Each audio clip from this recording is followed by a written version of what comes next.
Tapi police ભવન ખાતેથી DYSP દ્વારા નવરાત્રિ મહોત્સવમાં સી ટીમની રચના કરાતા માહિતી આપી। તાપી જિલ્લા પોલીસ વિભાગ દ્વારા નવરાત્રિ મહોત્સવને લઈ બહેનોની સુરક્ષાને ધ્યાને રાખી અલગ અલગ 9 જેટલી સી ટીમ બનાવવામાં આવી છે, જે અંગે ડીવાયએસપી પ્રમોદ નરવડે દ્વારા માહિતી અપાઈ હતી, જે માહિતી આજે 12 કલાકે મળી હતી। અત્રેના તાપી જિલ્લામાં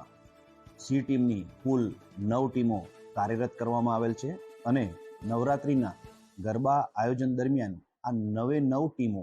જુદી જુદી જગ્યાએ જ્યાં ગરબાઓ ચાલે છે ત્યાં સરપ્રાઇઝ વિઝિટ કરશે, જેમાં તેઓને ખાનગી કપડામાં તથા ગરબાના પારંપરિક પહેરવેશમાં સ્થળ વિઝિટ કરવાની સૂચના આપવામાં આવેલ છે। અને આ વિઝિટ દરમિયાન જો તેઓને આમ મહિલાઓ જે રીતે ગરબા રમવા આવે અને તેઓને પડતી મુશ્કેલીઓ તથા